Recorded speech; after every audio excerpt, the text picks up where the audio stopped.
ٹھیک ہے, آپ اپنی ڈگر پہ چلیں, آپ چلیں, وہ دشمنیاں جو آپ کے ساتھ رہی ہیں مین وائل وہ رہیں گی. اچھا یہ بھی آپ سمجھیں کہ یہ جن لوگوں کی بھی چل رہی ہیں یہ دائمی نہیں ہے.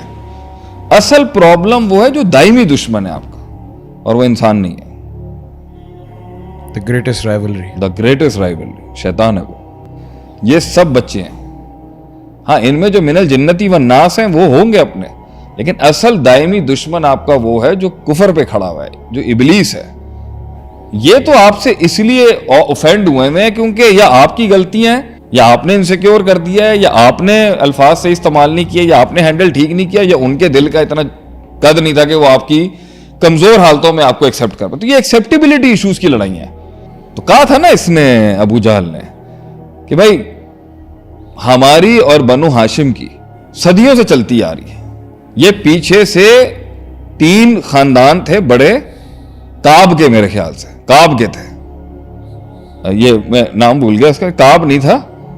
یہ 3 خاندان جو ہے نا, بنی عبد الدار, یہ بیٹے ہیں نا, یہ بنو مخزوم اور بنی ہاشم, یہ کلب کے کی اولادیں ہیں یہ ساری. یہ پورا جو شجرہ ہے آپ سے عدنان سے لے کے جو نیچے تک تو لگ گئی آپس میں, صدیوں سے چلتی آ رہی ہے ان کی. اس میں ہاشم بھی ہیں, عبد المطلب بھی ہیں, یہ سارا چلتا آ رہا ہے وہاں سے. تو وہ کہتے ہیں سارے پریویلیجز کے اندر بنو عبد الدار جو ہے وہ بنو عبد الدار کی بھی بڑی لگتی ہے ان سے. تو یہ جو حجر اسود کا جو جھگڑا ہوا تھا اسی پہ تھا نا بھائی, کہ آسمان سے اگر پتھر آیا تو بھائی ہمارا ٹرائب اون کرے گا. صحیح ہے. وہ کہہ رہے بھائی تسی کتوں, اسی چودھری ہیں, اسی کریں گے. تو وہاں سے بنو مخزوم نے کہا آپ دونوں کھاتے میں نہیں ہو, بنو مخزوم ول لیڈ. اب خالد بن ولید بنو مخزوم ہے, ابو جہل بنو مخزوم ہے, اور یہ آپ کے نبی صلی اللہ علیہ وسلم کے سارے تایا, عباس, ابو طالب, یہ سارے بنو ہاشم ہیں. تو یہ جھگڑا پڑ گیا وہاں پر. انہوں نے کہا بھائی صبح جو سب سے پہلے حرم میں انٹر ہوگا وہ سیٹل کرائے گا. تو وہاں بھی آپ صلی اللہ علیہ وسلم کی بڑی شان ہے, آپ نے کیا آربیٹریشن دکھائی ہے. چادر دی, تینوں کے ہاتھ میں رکھا, تینوں کو ہاتھ لگوا دی, تینوں بڑے ہو گئے.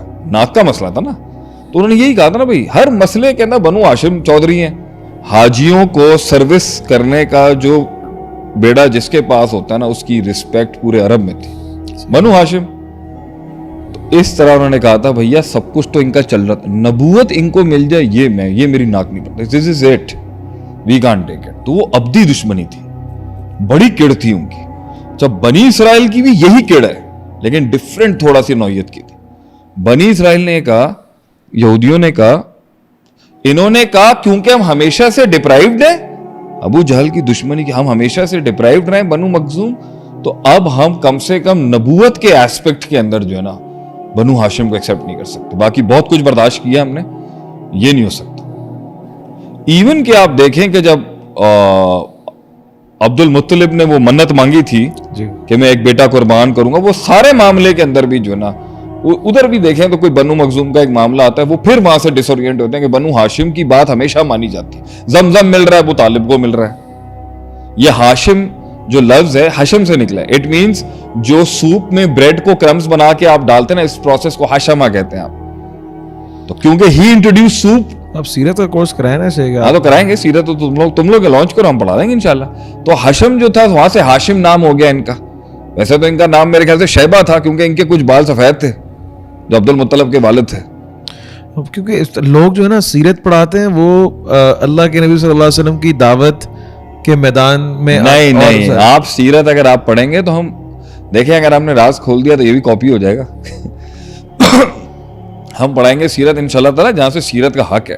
اور سیرت جو ہے نا وہ مکے سے شروع نہیں ہوتی آپ صلی اللہ علیہ وسلم کی. آپ صلی اللہ علیہ وسلم کی سیرت شروع ہوتی ہے بہت کہیں دور دراز کے کئی علاقوں سے. آپ صلی اللہ علیہ وسلم کا شجرہ جڑتا ہے, وہاں سے لے کے آئیں گے کہانی. یہ پوری جینیٹکس ایسے نہیں آئی. جنہیں اہل بیت کرنے کا شوق ہے تو ہم شجرہ آگے کی طرف لے جانے کا تو شوق ہے, اچھی بات ہے. شجرہ پیچھے بھی لے کے چلتے ہیں نا, کہاں گیا ہوا ہے, تو پیچھے سے شجرہ لے کے آئیں گے نا کہ آپ صلی اللہ علیہ وسلم کی ذات جو ہے وہ کہاں سے جڑی ہوئی ہے پیچھے سے. تو بہرحال اس کو بات کو میں شارٹ ڈاؤن کروں گا یہاں پر.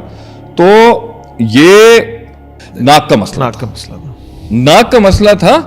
بنی اسرائیل کا مسئلہ یہ تھا نہیں, دے ور لائک, وہ کہتے تھے ہم ڈپرائیوڈ ہیں تو اس کو یہ والا پریولیج نہیں کھانے دیں گے. صحیح. اور وہ انڈر پریولیج تھے, تو نبی اکرم صلی اللہ علیہ وسلم کا بنو ہاشم میں پیدا ہونا ان کے لیے بہت زیادہ اوور پریولیج ہو گیا. صحیح. اور بنی اسرائیل اوور پریولیج تھے اور وہ اور انہوں نے کہا کہ اتنی انڈر پریولیج کمیونٹی میں نبی آ جائے یہ ہم ایکسیپٹ نہیں کر سکتے. ان کی تو ڈومین ہی ڈفرینٹ تھی. وہ کہتے ہیں نا وہ چوڑے میں حسد کھا گئے, نفرت تھی ان کو. تو ان کو یہ ہم سے سوال پوچھنے آتے تھے, کتاب کیا ہے, اصول کیا ہے, فقہ کیا ہے, اخلاق کیا ہے. ان کا آدمی آ کے اب ہمیں بتائے گا کہ موسیٰ علیہ السلام کی ڈاکٹرن میں کیا لکھا ہوا ہے, اور ہماری کتابوں میں جو فیبریکیشن ہوئی ہے یہ پوائنٹ کر الا امانی, یہ بتائے گا کہ ہمارے علماء غلط ہیں, ہمارا شجرہ غلط ہے, ہماری کتابیں غلط ہیں, اس کے اصول فقہ غلط ہے, انجیل اصول الانجیل جو لکھے ہوئے ہیں قواعد الانجیل غلط ہے, یہ بتائیں گے اب ہم پہ. تو آپ سب نے ڈومین کلیم کر دی نا وہاں پر. ان کی بنی اسرائیل پہ ویسے ہونا چاہیے the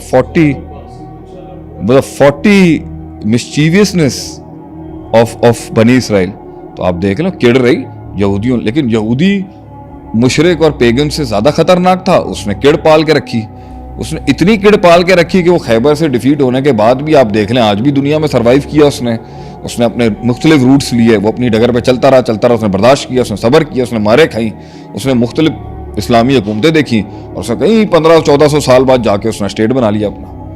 مشرک جو تھا وہ چھوٹا دشمن تھا, تو وہی مکے میں ختم ہو گیا, اس کے بعد کبھی کھڑا نہیں ہوا. اور یہ الفاظ کہہ کہ حجاز کے اندر کبھی بھی غیر اللہ کی عبادت نہیں ہو سکتی, تو حجاز پاک ہو گیا. لیکن یہودیت جو تھی وہ کیونکہ پرانے منجے ہوئے خاندانی دشمن تھے, وہ چلتے لے, وہ آج تک چلتے آ رہے ہیں. دیکھ لیں انہوں نے اپنا کتنے سالوں کے بعد جا کے اپنی کڑ نکالی ہے, کتنا بندہ شہید کر دیا انہوں نے. ڈیپینڈز اپون دا اینیمیٹی نا, کہ ان کی اینمیٹی بڑی ہے, ان کی خار بڑی ہے آپ کے ساتھ.